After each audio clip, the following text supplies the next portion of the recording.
Okay, everyone, it is time for our last panel of the day. But before that one starts, I want to introduce the panel facilitator, Terry Yates. Where is Terry? There's Terry. Terry dressed up for us today. So, but Terry is the Smart Cities Program Manager for the town of Cary. He has 26 years of IT experience from everything from voice, network, infrastructure in general. He is involved with the Triangle Region's Google and AT&T fiber rollout. And one thing I wanted to bring up is that he served on various appointed boards, task force, and committees, and is a certified government chief information officer. So that is a very good program over at UNC. And so I'm glad that you are, what do you call that? That you've come out of that program. So with that being said, I'm tired, everybody. With that being said, Terry's up next, and have fun. Hey, everybody. I want to thank Darnell and Amy, City of Raleigh, Amy and Dennis at NC State, really for hosting this great event and allowing me to moderate this session, as well as all of our great panelists here today. One of the things I think is really cool, my title changed as of July 1st, and so what's cool about that is I'm the Town of Cary's first Smart City Program Manager. So if you think the cool thing around that is that this position didn't exist 2 years ago. We hear about automation, we hear about that people are losing their jobs and all that. My job was a brand new position at Cary. So that is an example of how all of this technology we're talking about, smart cities, is creating jobs. And then all the experience, and many of the folks in the audience have the similar experience, but working in the different verticals in the city, everything from utilities to electric to transportation and all that, kind of culminates all of the smart city efforts. So, I think that's really important. The other thing that's important too, at least from a town of Cary perspective, strategic perspective, is everything that I think Ruth B. During lunch and Darnell was talking about siloed platforms, siloed systems, and kind of around this panel around security and privacy. If you think about it, every time we have to add a new application, we've got to figure out how we're doing security. We've got to figure out how we're doing data management. We've got to figure out how we're going to integrate it with all of other systems. So at Cary, we're moving to cloud platforms. We're moving to Salesforce for CRM. We're moving to SaaS. We've had SaaS data management for a while now. Office 365, Esri. We're moving to these big cloud platforms. And we have other networks such as Traffic, SCADA, big networks. And so when we look at all of these IoT solutions and all of these things, we're trying to consolidate into those platforms, because a lot of the things we're going to be talking today about security and privacy are already done in those platforms. We don't want to have to reinvent the wheel every time we're trying to do something. So it was great hearing the speakers at lunch, because it's right in line with everything we're doing at Cary. So with that, I'm going to turn it over to the panelists, and we're going to go through and do introductions.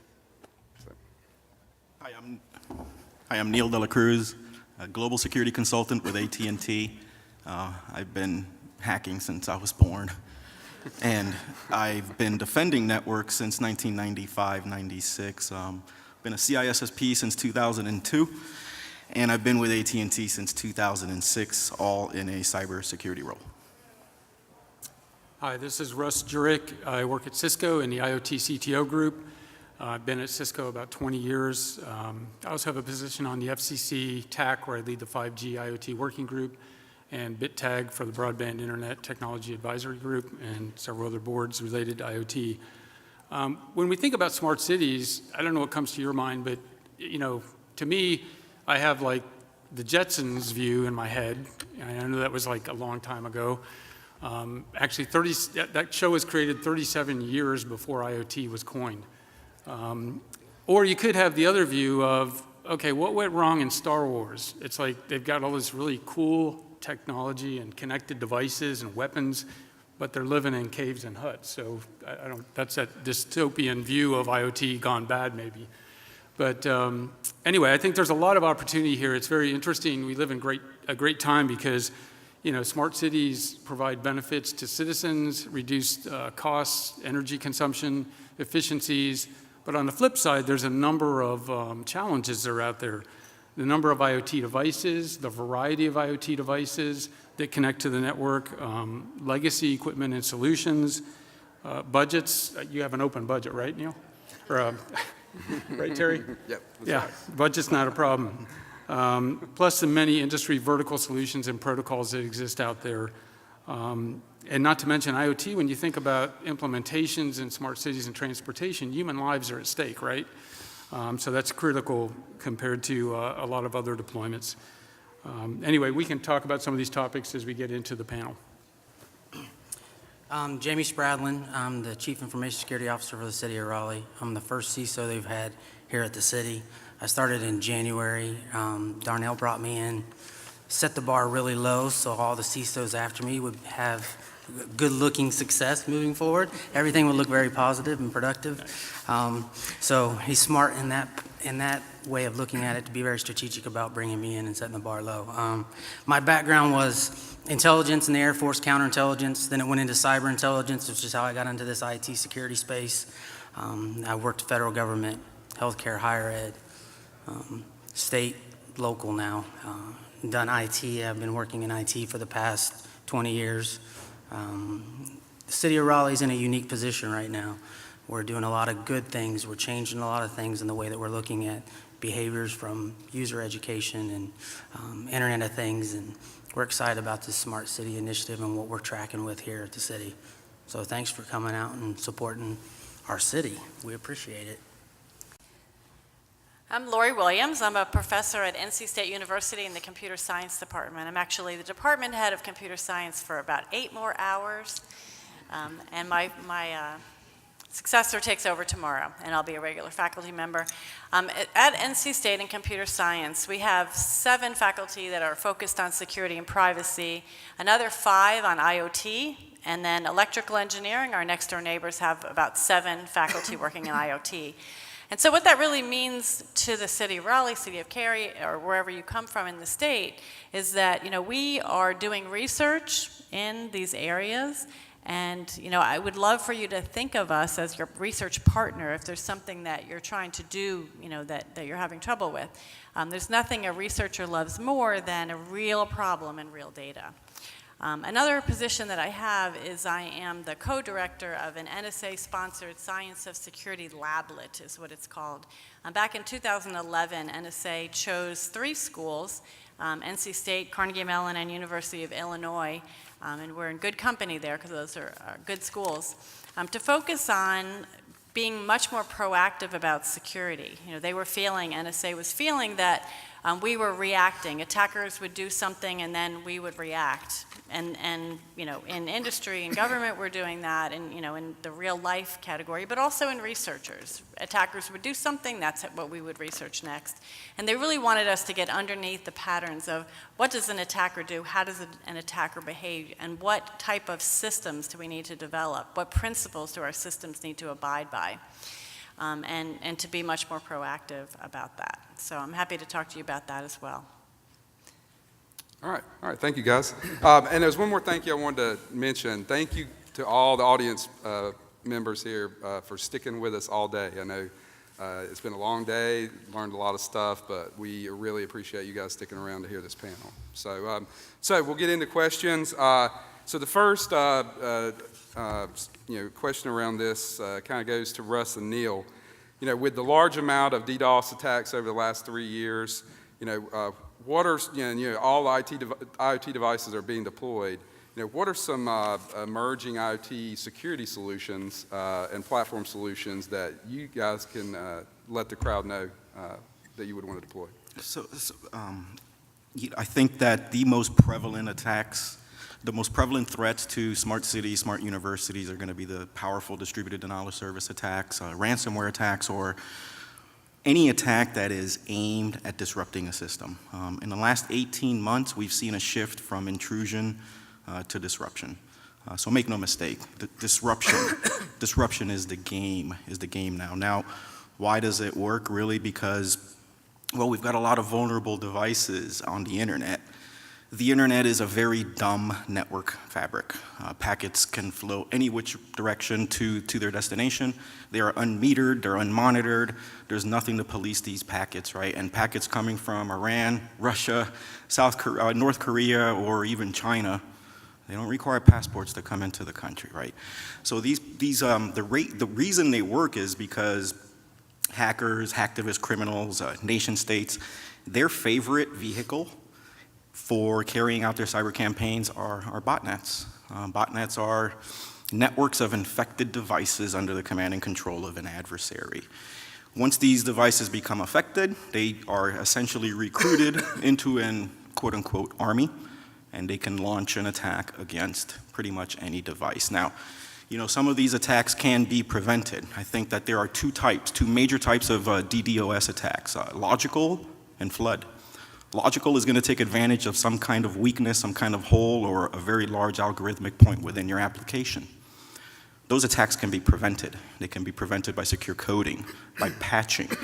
They can be prevented by mitigating with putting devices in front of it. But then you have the flood. A flood is a flood is a flood, right? You can have a 10-foot seawall, and it'll protect you from that 9-foot wave. But what are you going to do when the 100-foot wave comes? There's really not a whole lot that you can do with these devices to absorb that kind of attack. So you are going to need some help upstream. And your provider, your connectivity provider, or your security provider should be your best friend upstream when it comes to these DDoS attacks. Now, I believe that a lot of the IoT devices are being recruited to launch these attacks. Personally, I think a personal computer, whether it's running Windows or Linux, is probably going to have a little bit more security than, say, a router that you can buy off the shelf at your favorite retail store, has cute little rubber feet, and it sits nicely on your desktop, right? Most of these devices will not require you to change the default password. Most of these devices do not have adequate protection to, number one, protect itself, let alone protect your network. There are adversaries out there who write code that look for these particular devices. One in particular is called the Mirai botnet. Maybe you've heard of it. But the interesting thing about the Mirai botnet is that the code was released. I don't know why. I don't know why somebody would do that. I think maybe it's because if everybody has the code, no one person can get in trouble for creating it, right? So the code was released. The important thing to note is that there is a brute force attack in the code that will attack certain devices with a combination of default username and passwords or weak passwords. So these devices, really it really comes down to basic cyber hygiene. You get one of these devices, change the password, harden it, update it, and make sure that you don't leave a hole open so that your device can now be recruited into a cyber army and become an unwitting participant in a DDoS attack. Thanks. Ditto. No. So, I think that was an excellent answer, Neil. I'm going to take it a little bit, maybe a different direction, because I think you've covered most of the key points and very well summarized what some of the challenges are. When it comes to IoT in smart cities, again, as I mentioned, there's a variety and volume of devices. And I think we've only seen the beginning of what could become massive DDoS attacks. Each of you may, have devices that you don't even know are part of a botnet. Some of these things have to do with just updating your password or making sure that device is up to date on software. So there's really 4 pillars as we look at it at Cisco in terms of like what devices should be. One, you should buy devices that are secure by design. It was funny, there was a study done by Nick Feemster at Princeton about, whether customers were willing to pay extra for security in a device. The bottom line is, there's a whole paper, you can Google it, but they're willing to pay a few extra bucks, but not a whole lot extra.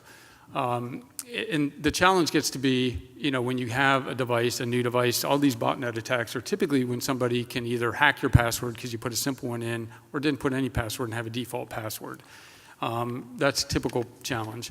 So secure by design also means that that device isn't, I agree, some of these devices are dumb, not upgradable, because of cost.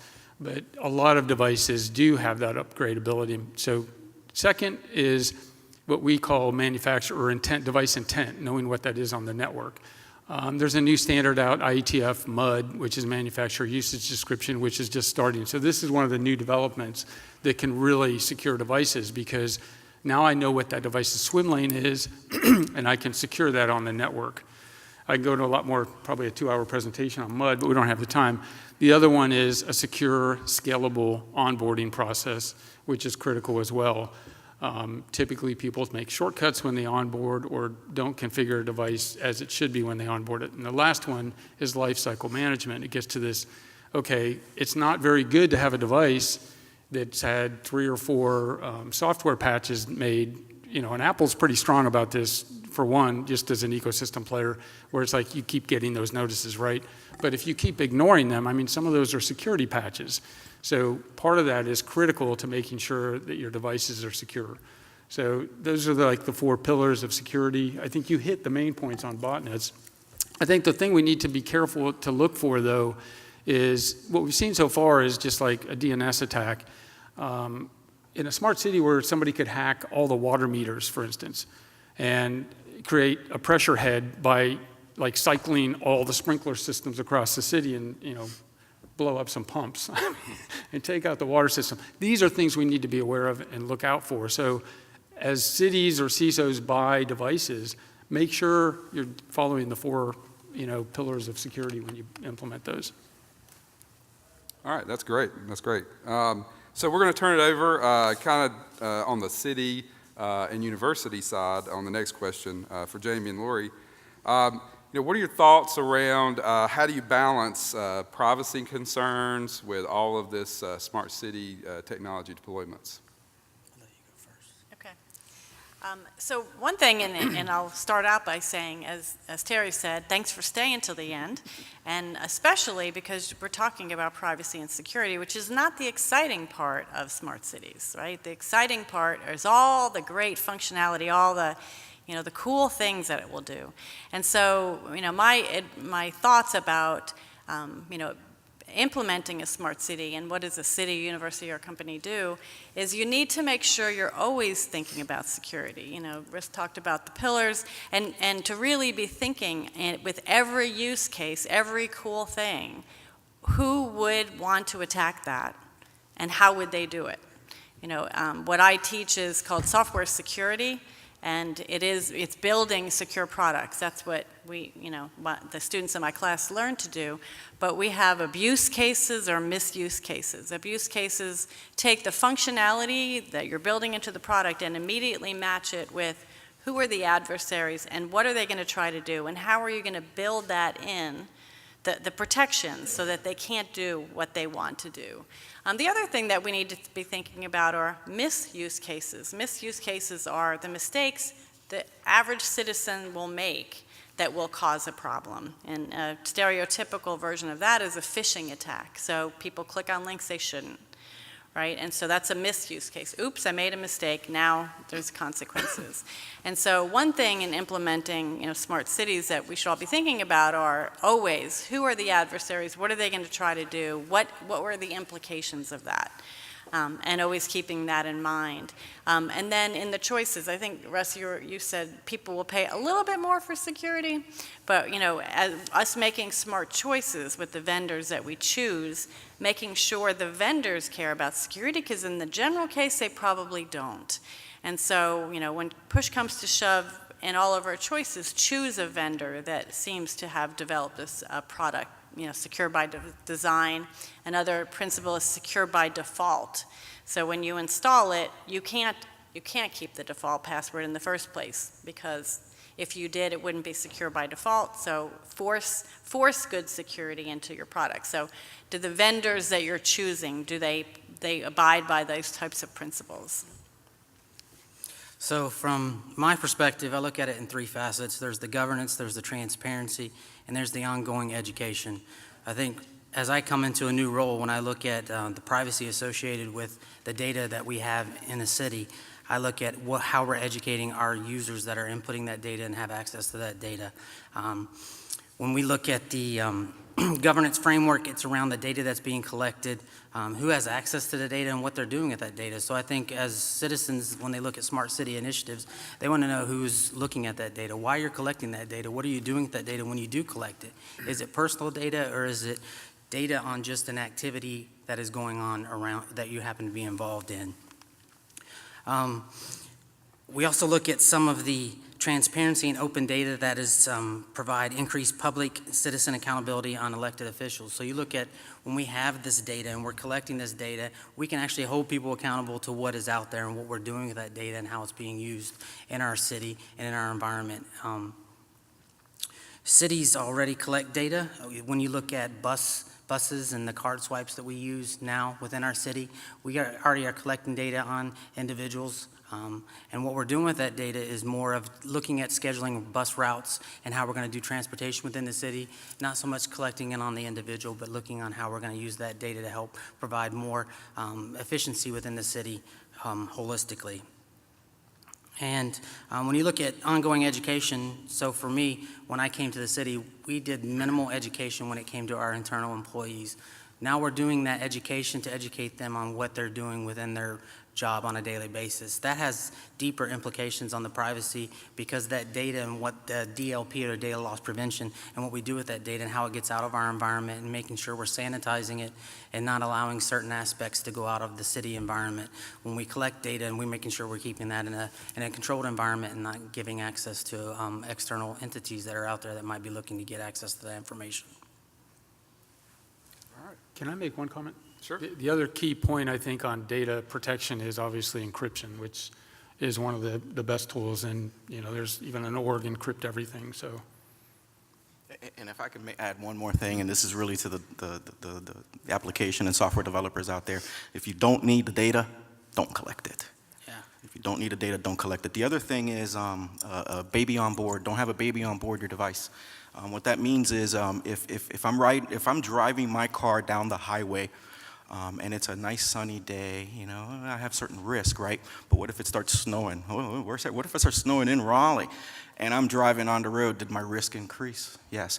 But did the impact increase? No, it's still me in the car. But what if I had a baby on board? Now, of course, everybody's going to be like, oh my gosh, how's the baby? Is the baby okay? Is the baby okay?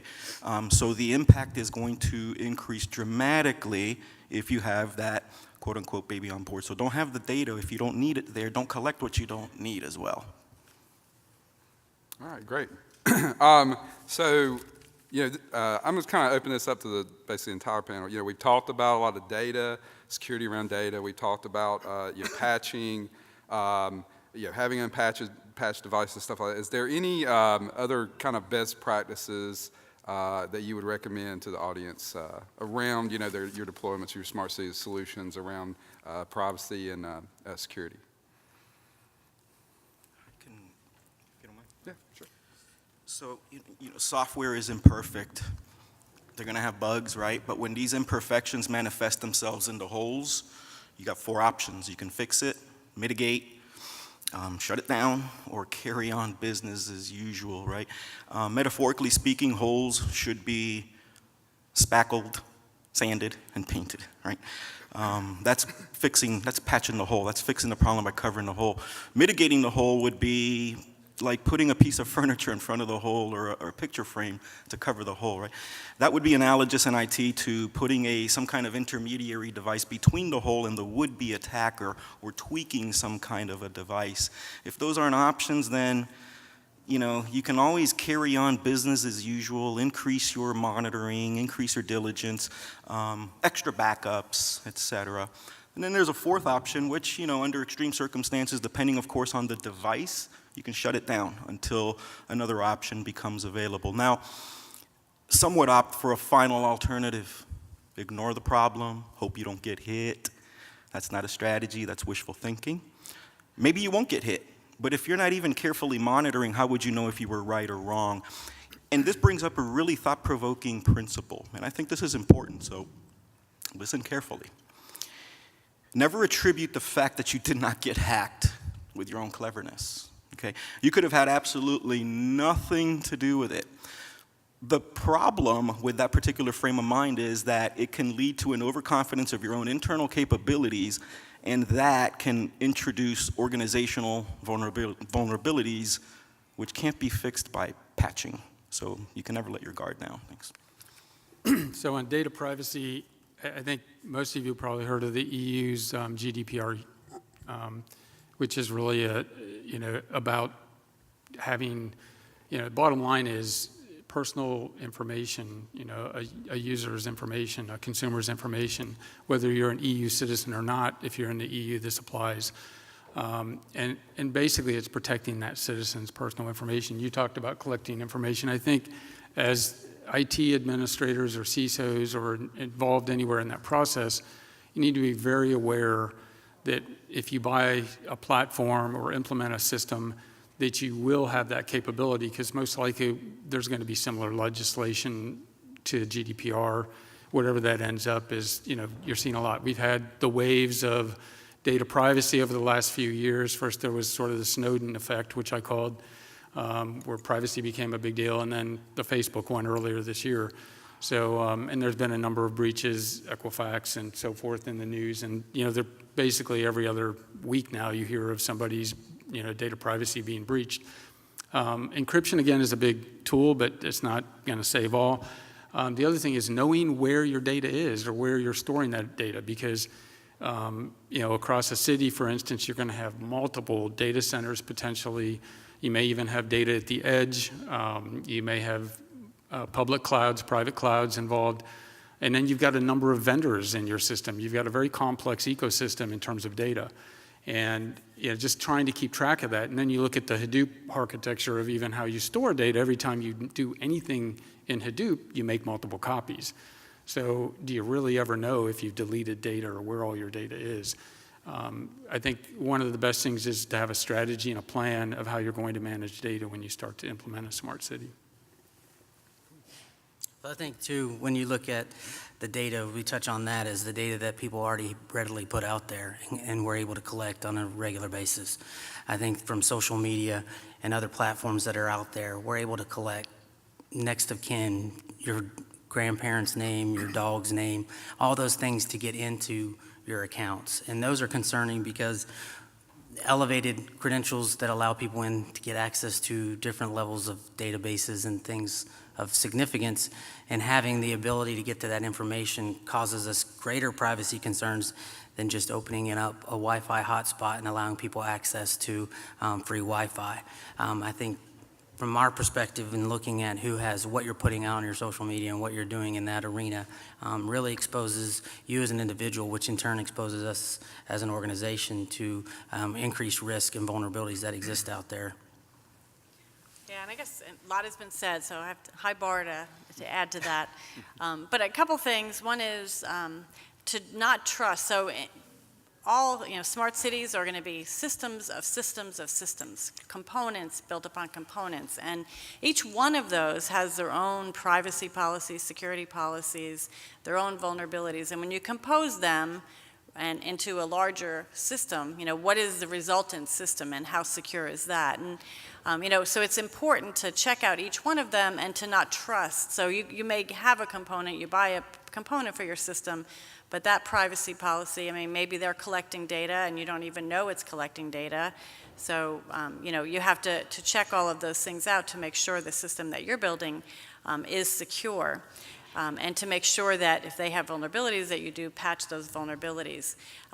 Data can be collected for one purpose, but used for another purpose. A privacy policy or security policy should prevent that, but you don't know if the implementation actually prevents it. The policy may specify something, but it may not be that case. And something may sound good, and we're picking on your bus example, but just, say the bus example. Someone may say, it would be a great idea to collect, have a database of all the people who use the bus, and maybe even the demographics, is it retired people that take the bus during the day, or where are they going, and, in order to make better bus service. But in collecting that, someone else may say, I wonder if my husband's going somewhere and I have access to the database, let me look at that. where someone may use that data, and I'm not saying they are, just as an example, for advertising purposes or whatnot. And so using data collected for benevolent reasons, using it for malicious reasons, and so then collect in the first place the minimum amount of data. So maybe you don't need the person's name, even though you have access to the person's name. Maybe you have access to their address. Don't save this type of information so that you only have the minimum of what you need for the purpose that you're collecting the data for. Anonymization and re-identification is a big problem. You may look at a data set or what you're collecting and think, well, that's anonymous, but if someone takes that data set and matches it with some other data set, then they get the person's name pretty easily. And so there can be like naive ways of anonymizing a data set, but an attacker, could easily get the full information back. So you need to be careful about that as well. All right. So I think we got a few minutes left here. We're going to open it up for any questions, probably take one or two questions. Anybody have anything? All right.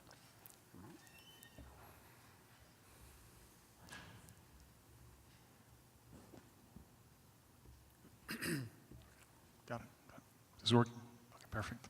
So a while back, there was a story reported in the Bloomberg magazine, Bloomberg Business, I think it was, and it reported about a small chip that was present in like a significant amount of motherboards that arrive at the United States and that are probably 90% of our computers, and that were used by China to infiltrate many of the U.S. companies.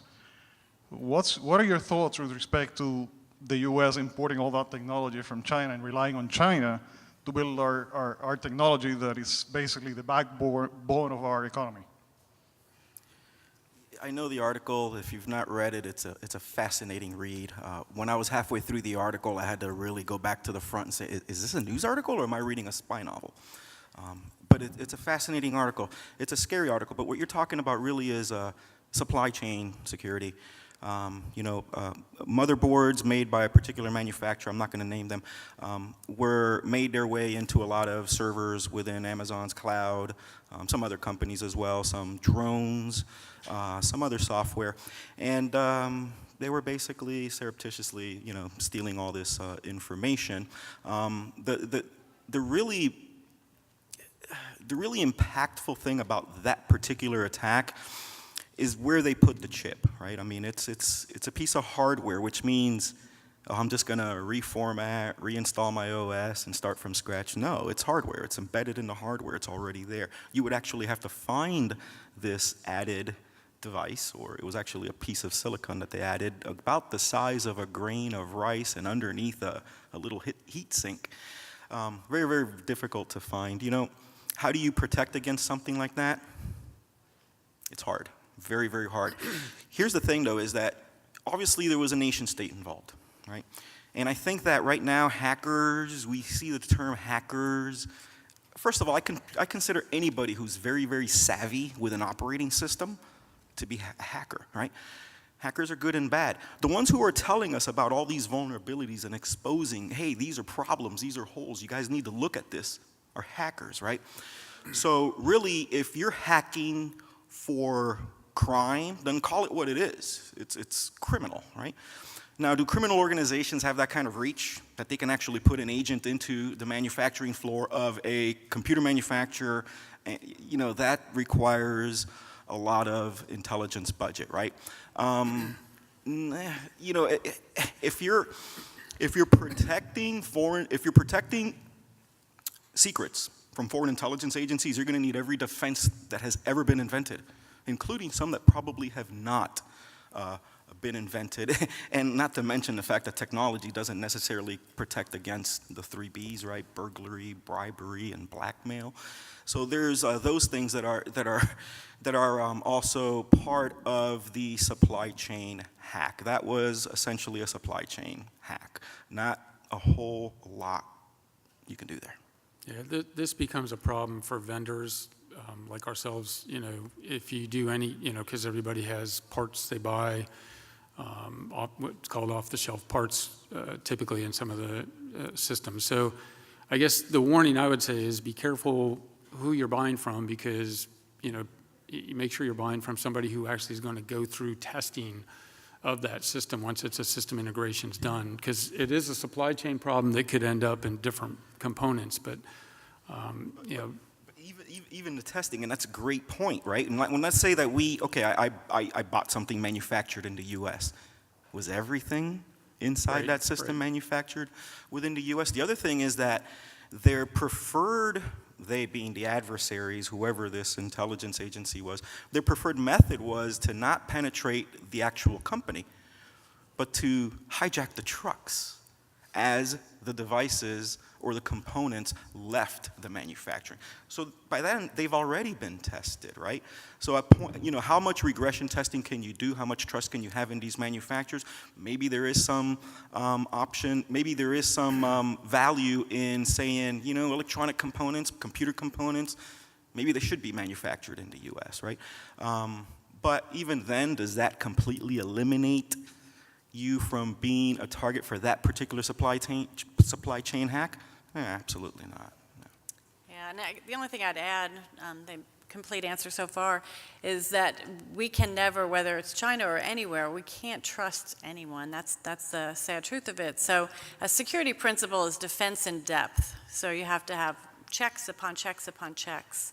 Checking your traffic. Is there some strange traffic, like Snowden that was brought up? I mean, there was some different behaviors. And so, one of the checks is, if there's information going out, should that be going out? Like, why is it going out? Because it's going to happen in every aspect. There can be a malicious actor. All right. So we only have about 3 minutes left. I'm going to do like a lightning, kind of each one of you, like the top security thing everyone should think about with their smart city deployments. The two most important security questions that you can ask in any security discussion: what are you trying to protect and against whom? In fact, any security advice that does not begin with those two questions is going to be inherently flawed, because what's going to end up happening is that you're going to invest too much money, too much effort into perhaps protecting the wrong things, or perhaps you're protecting the right thing against the wrong people, right? So what are you looking to protect and against whom? The two most important questions. Yeah, it's kind of tough to say. We kind of had this discussion on email a little bit, like what's the top security, like how would you define security in one word even? But the two, like if I give you two today, it could be very different in a week or two. Security it's end to end. It's pervasive. It's from thing to cloud. So you have security issues across the whole environment. I go back to the 4 pillars. I know that's not 2, but I kind of think, security by design is really critical, as well as the, having something that has manufacturing intent, patchability. These are what I think everybody should focus on. You're going to have issues on supply chain, but I think that's more of, those things hopefully don't happen, but it's harder for a CISO or IT exec to figure those out, and it's probably not their main goal. So from a city perspective, I would say, it really comes down to secure devices that are patchable, upgradable, and making sure you have a good strategy around how you're going to implement that on your network. And it's a challenge, like I said, because you've got so many different players in the ecosystem. So I would look at it as people and process.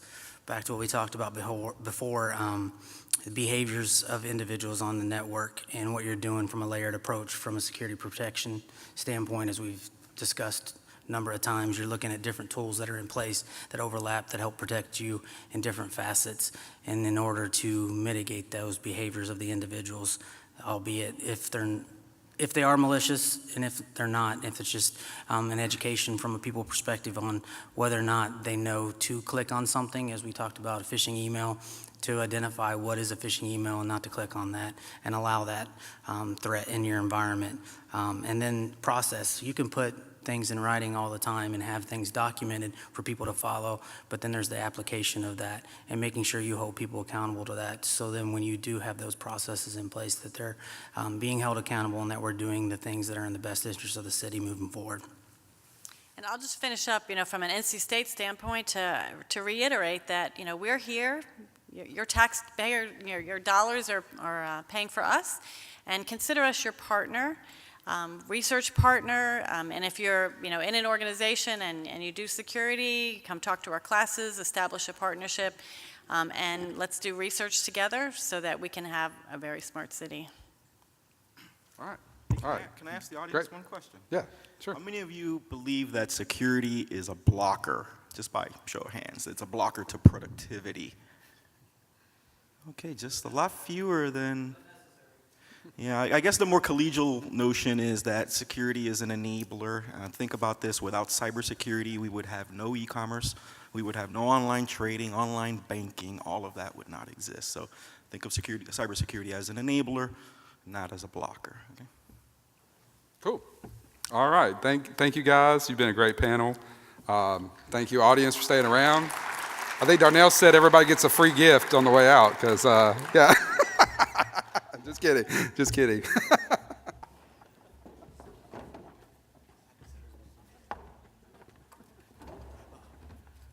Okay, everyone, that essentially concludes the program.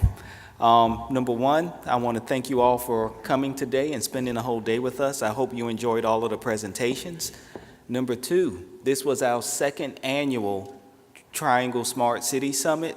There will be a number 3, and we want to ensure that you stay in the loop with us so that you'll know when we post and when that's going to be scheduled for 2019. One other logistical thing is we've had some conversations, and we will send out all of the presentations to participants. So we got that question a lot, so those will be sent out. Other than that, I don't think there were any other points. Dennis? Okay. Thanks a lot.